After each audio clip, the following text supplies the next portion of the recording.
হরে কৃষ্ণ। তো আজকে আমরা আলোচনা করব শ্রীমতী রাধারানী। তিনি কি কি ভোগ পছন্দ করেন। আপনারা হয়তো হয়তো মনে মনে ভাবতে পারেন যে রাধাষ্টমীতে আমি কি ভোগ রন্ধন করব। শ্রীমতী রাধা ঠাকুরী কী পছন্দ করেন এবং আমি যে ভগবানকে ফুল অর্পণ করব, কি পুষ্প তিনি পছন্দ করেন এবং সেই দিনটা আমি কীভাবে আমাদের অতিবাহিত করা উচিত, আমরা শাস্ত্রীয় যুক্তি সহকারে আমরা এখন শ্রবণ করব। আমাদের পূর্ববর্তী ভিডিওতে আমরা রাধাষ্টমী কোন দিন করবেন, তার কীভাবে আপনারা অভিষেক করবেন এবং কিভাবে এই দিন পালন করবেন, কখন আপনি কত সময় পর্যন্ত উপবাস থাকবেন, কি প্রসাদ আপনি গ্রহণ করবেন, আপনি অন্ন খেতে পারবেন কি না, এই বিষয়ে ডিসক্রিপশন বক্সে সেখানে লিঙ্ক দেওয়া আছে, আপনারা দেখে নিতে পারবেন। এখন তাহলে আমরা এখন জানবো তিনি কি কি পছন্দ করেন, এই বিষয়ে শাস্ত্রে কি বলা হচ্ছে এবং অন্তিমে আমরা শ্রীমতী রাধারানীকে আমরা কিভাবে পুষ্পাঞ্জলি অর্পণ করব, তার প্রণাম মন্ত্র কীভাবে আপনার ব্রত সমাপ্ত করবেন। হরে কৃষ্ণ। রাধাষ্টমী ব্রত পালন করলে কি লাভ হবে এ বিষয়ে আমরা জানবো। তো এখানে বলা হচ্ছে এর ফল কি, কেন আপনি রাধাষ্টমী পালন করবেন। মেরুতুল্য সুবর্ণানি দদ্দাজ্জাত ফল আপলয়েতে সক্রিদ্রা আধাষ্টমীম কৃত্বা তস্মাৎ সগুণাধিকাম। অর্থাৎ মেরু পরিমাণ সুবর্ণ দান করিয়া মানব যে ফল প্রাপ্ত হয়, একবার মাত্র রাধাষ্টমী ব্রত করিয়া তা হইতেও শতগুণ অধিক ফল প্রাপ্ত হইয়া থাকে। পদ্মপুরাণে ব্রহ্মখণ্ডে এ বিষয়ে তুলে ধরছেন। এছাড়া কন্যাদান সহস্রেণ যৎপুণ্যম প্লাপুরতে জনৈ বৃষভানু সুতাষ্টম তৎফলত প্লাপুরতে জনৈ। সহস্র কন্যাদান করিয়া জনগণ যেরূপ পুণ্য লাভ করে, একমাত্র রাধাষ্টমী ব্রতে সেই ফল প্রাপ্ত হওয়া যায়। পদ্মপুরাণ ব্রহ্মখণ্ডে 7 অধ্যায় 10 নম্বর শ্লোকে তুলে ধরছেন। গয়াদিষু চ তীর্থেষু স্নাতা তু যৎফলম লভেত কৃষ্ণ প্রাণ প্রিয়াষ্টম্মা ফলম প্লাপ্লোতি মানবঃ। গঙ্গাদি সর্বতীর্থে স্নান করিয়া যে ফল লাভ করে, কৃষ্ণ প্রণয়িনী রাধা জন্মাষ্টমী ব্রতকরণে মানব তদৃশ্য ফল প্রাপ্ত হইয়া থাকে। পদ্মপুরাণ ব্রহ্মখণ্ড 7 অধ্যায় 11 নম্বর শ্লোকে তুলে ধরছেন। এতত্ত্বম তু যা প্রাপি হেলয়া শ্রদ্ধয়াপি বা করতি বিষ্ণু সদনম গচ্ছেদ কোটি কুলার্নিত। যে পাপী মানব এই ব্রত হেলায় বা অশ্রদ্ধায় সম্পাদন করে, সে কোটি কুলান্বিত হইয়া বিষ্ণু সদনে প্রয়াণ করিয়া থাকে। পদ্মপুরাণ ব্রহ্মখণ্ড 7 অধ্যায় 12 নম্বর শ্লোকে তুলে ধরছেন। তাহলে আমরা জানতে পারলাম ব্রত করলে কি ফল হবে। সমস্ত রকম কন্যাদান, নদীতে স্নান, অনেক অনেক পুণ্য ফলের যে ফল, সেগুলো সে একটা রাধাষ্টমী ব্রত পালনে সমস্ত কিছু সে প্রাপ্ত হয়। কিন্তু কেউ যদি না করে তাহলে তার কি হবে? হেলা করিয়া যদি কেউ এই ব্রত পালন না করে, তার কোটি কুল গুণান্বিত হইয়া বিষ্ণু সদনে প্রেরণ করিয়া থাকে। অর্থাৎ কোনো পাপী যদি সে যদি হেলা করিও যদি এই রাধাষ্টমী ব্রত পালন করে, তাহলে তারা কি হবে? কোটি কুল তারা বিষ্ণু সদনে গমন করবেন। সে জেনেই হোক অজেনেই হোক, কিংবা সে যদি হেলা ভরেও করে, তারপর তার এই ফল রয়েছে। আরও বলা হচ্ছে রাধাব্রতিনী উচুহু ভাদ্রে মাসে শীতাষ্টমম জাতা শ্রীরাধিকা যতঃ অষ্টমী সদ্যা সম্প্রাপ্য তাম কুর্বাণাম প্রযততঃ গোঘাতজনিত পাপম স্থয়জম ব্রহ্মঘাতজন। পদ্মপুরাণ ব্রহ্মখণ্ডে 22 থেকে 24 নম্বর শ্লোকে তুলে ধরছেন।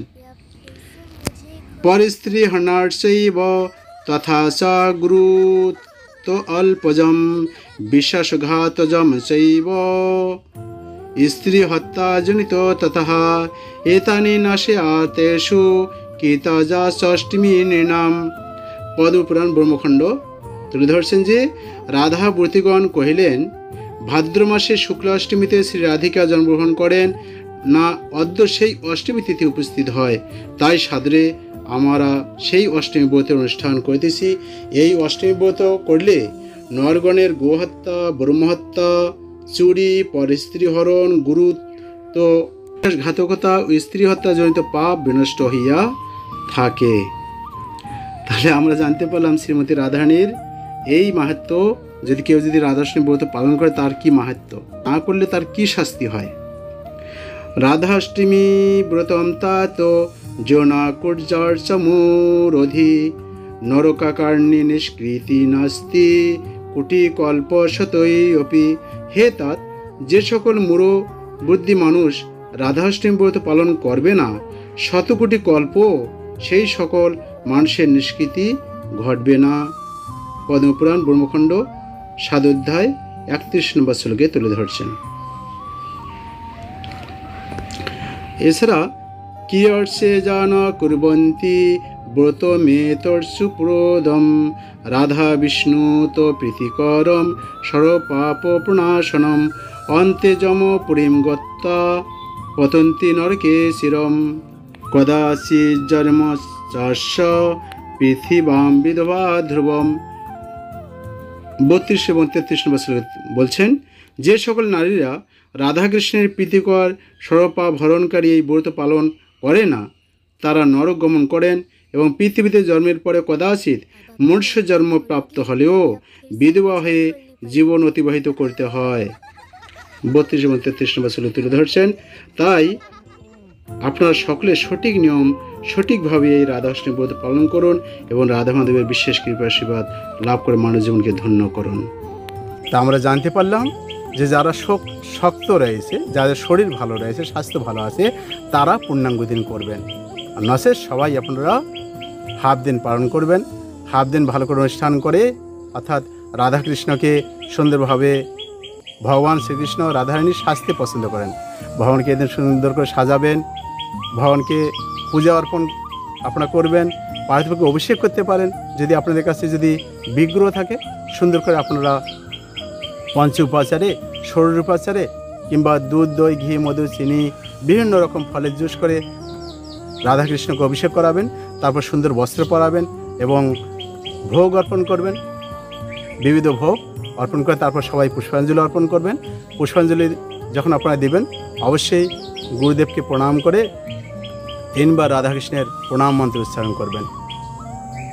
হে কৃষ্ণ করুণা সিন্ধু দীনবন্ধু জগৎপতে গোপীশ গোপীকান্ত রাধাকান্ত নমস্তে তপ্ত কাঞ্চন গৌরাঙ্গীং রাধে বৃন্দাবনেশ্বরী বৃষভানুসুতে দেবী প্রণমামি হরিপ্রিয়। 3 বার বলে পুষ্পাঞ্জলি অর্পণ করুন, তারপর হরিনাম কীর্তন করুন এবং পরিশেষে আপনারা জয়ধ্বনির মাধ্যমে প্রোগ্রাম সমাপ্ত করে চরণামৃত পান করে তারপর আপনারা প্রসাদ সেবন করবেন।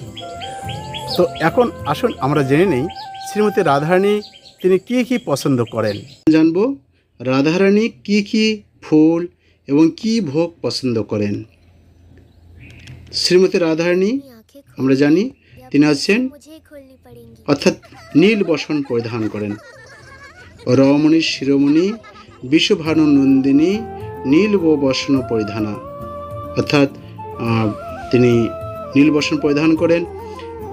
এছাড়া তিনি যে ফুল পছন্দ করেন, বিশেষ করে অনেক ফুলের নাম রয়েছে, তার মধ্যে বিশেষ যে কটি রাধারানীর অধিক প্রিয়, এটা হচ্ছে সুগন্ধিযুক্ত ফুল, পদ্মফুল, বেলি, জুঁই, টগর ইত্যাদি ফুল তিনি পছন্দ করেন। এছাড়া ভোগের মধ্যে আপনারা নাড়ু, মালপোয়া, মিষ্টি কুমড়ো, কচু শাক, সে আটি কচু হোক, মুখী কচু হোক, কচু আপনারা ভালো করে রান্না করতে পারেন, অনেক দই দিয়ে কচু তৈরি করে, দহি কচু, রাধা বল্লভী, পায়েস, আতাফল ইত্যাদি শ্রীমতী রাধারানীর প্রিয়। তাহলে আমরা জানতে পারলাম শ্রীমতী রাধারানী তিনি হচ্ছেন নীল বস্ত্র পরিধান করেন, তার কি কি ফুল পছন্দ এবং তিনি কি ভোগ গ্রহণ করেন আমরা এই বিষয়ে জানতে পারলাম। একবার শ্রীমতী রাধারানী যখন বিন্দু সরোবরে গিয়েছিলেন, ভগবান শ্রীকৃষ্ণ তার পার্শ্বদের নিয়ে তিনি দ্বারকা যখন ছিলেন সেখানে এসেছিলেন এবং তাদের মধ্যে অনেক কিছু হয়ে যায়, আপনার শ্রীমতী রাধারানী বইটাতে পেয়ে যাবেন। আর বিশেষ করে বিন্দু সরোবরের মাহাত্ম্য সেখানে বর্ণনা আছে। তো রাত্রি হয়ে গেছে, শ্রীমতী রাধারানী তাদেরকে অবস্থান, যেহেতু বৃন্দাবন থেকে তারা দ্বারকায় গিয়েছেন, এই জন্য সব কিছু অ্যারেঞ্জমেন্ট করা হয়েছে। শ্রীমতী রাধারানী ঘুমাইতে যাবেন, তো ভগবান শ্রীকৃষ্ণ ঘুম আসছে না। রুক্মিণী দেবী জিজ্ঞাসা করলেন, হে প্রভু, আপনি ঘুমাচ্ছেন না কেন? যে না না, দেখো শ্রীমতী রাধারানী তারা গোয়ালা, তো দুধ খেতে পছন্দ করে, তাই ঘুমানোর আগে একটু দুধ খায়, তো তুমি একটু দুধ দিয়ে আসো। রুক্মিণী দেবী তড়িঘড়ি করে একটু গরম দুধ নিয়ে গিয়ে রাধারানীকে দিয়েছেন। আর শ্রীমতী রাধারানী যখনই পেয়েছে যে ভগবান পাঠিয়েছেন, তাৎক্ষণিকভাবে খেয়ে নিয়েছে। দুধটা একটু গরম ছিল তো মুখে একটু ফোসকা পড়ে গেছে। রুক্মিণী দেবী যখন ভগবান কৃষ্ণের কাছে গেলেন, বলছে, হে প্রভু, আপনার এখানে ফোসকা কেন, কি হলো? যে তুমিই তো করলে, যে কিভাবে? যে তুমি যে গরম দুধ দিয়ে আসলে, তুমি কখন দেখছো? দুধ যখন দিতে হয় একটু দেখতে হয় যে কতটুকু সে সহ্য করতে পারবে। তো যেহেতু শ্রীমতী রাধারানী অত্যন্ত আমার প্রিয়, তাই আমার এরকম হয়ে গেছে। তো শ্রীমতীর এখান থেকে আমরা জানতে পারি শ্রীমতী রাধারানী ঘন দুধ এগুলোও তিনি পছন্দ করেন।